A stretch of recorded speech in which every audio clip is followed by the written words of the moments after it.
Okay. Has anyone heard of hip dysplasia? Y'all can raise your hands. Okay, has anyone heard of it before I mentioned it in my last speech? Okay, yeah. Oh, you have? Okay. It's not really a common thing, and I haven't heard of it before I was diagnosed with it. And so a little preview of my speech is you will be learning, first of all, what hip dysplasia is, what causes hip dysplasia, the treatments for hip dysplasia, and throughout the speech I will be sharing my story. And okay. First of all, what hip dysplasia is. The technical medical definition from Mayo Clinic is a hip socket that doesn't fully cover the ball portion of the upper thigh bone. Just hit the arrow button down. Yeah, keep scrolling. Keep scrolling. Keep scrolling. Keep scrolling. Done. Okay. And you see how both of my, this is actually my x-ray, how both of my, the ball portion of my socket is not fully covered by the whole socket. And since it is basically out of socket, it allows the hip socket to become partially or completely dislocated. In a normal hip, the ball and the upper end of the thigh bone fit firmly into its socket. There are severe cases where the ball portion is completely out of socket, which is dislocated, but most common case is when the ball is simply loose in its socket, which is what I have. And my second point is what causes hip dysplasia.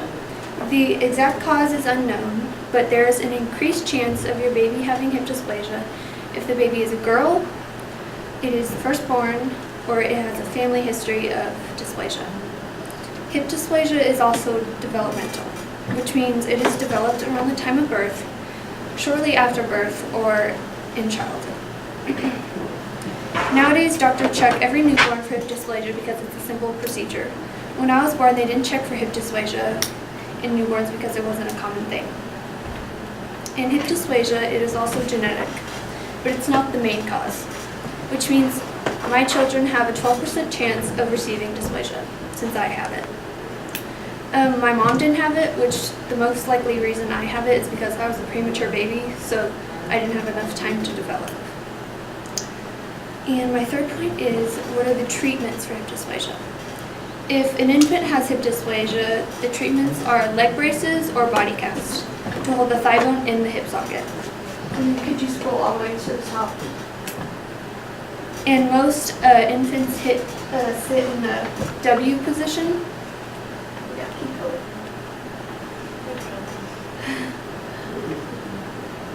Which is what that is, and that makes hip dysplasia worse.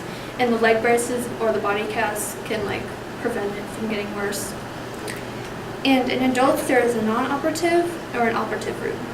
The non-operative route is only for some cases where the hip dysplasia is mild and it doesn't cause much pain, and so that route is a change of lifestyle or a physical therapy. The physical therapy strengthens the muscles around the hip and the hip in general just so it can prevent pain. But the operative route is for a more severe case, and that surgery is called PAO. PAO stands for periacetabular osteotomy. Yeah.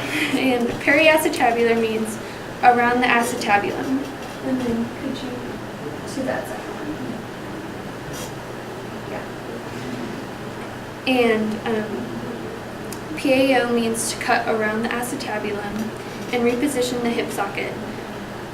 And you can see how they made 3 cuts into the hip and screw it all back together correctly. And then you could just put that in. There's another example. Yeah, and keep scrolling, thank you. And if the screws irritate a person, they can take them out whenever the bone is healed, which usually takes 4 to 6 months. And the surgery itself takes 2 hours, and it has an 8-inch incision. And I had PAO done May 4th of last year, and my surgery lasted 4 hours compared to the normal 2 hours. And I have a scar that is 8 inches, and I had 2 screws placed in my hip. and they did cause pain, and so I had them taken out September 6th. And then December 9th, I had my labrum tears repaired. And the misalignment of hip dysplasia in the bone can cause a tear in the labrum since it like rubs and it's more loose in the socket. And that's what the doctor noticed, that made them notice the hip dysplasia to begin with.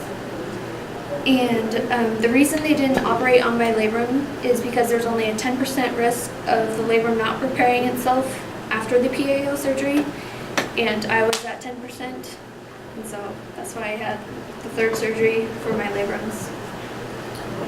And that's my these are my screws that they were in my hip. And yeah, and one of them is like 4 inches and the other one's 3. So yeah. And so today I first described what hip dysplasia is, second the causes of hip dysplasia, and I mentioned the treatments, and I mentioned my story. So I hope you learned what I informed you on, and I hope you remember what hip dysplasia is.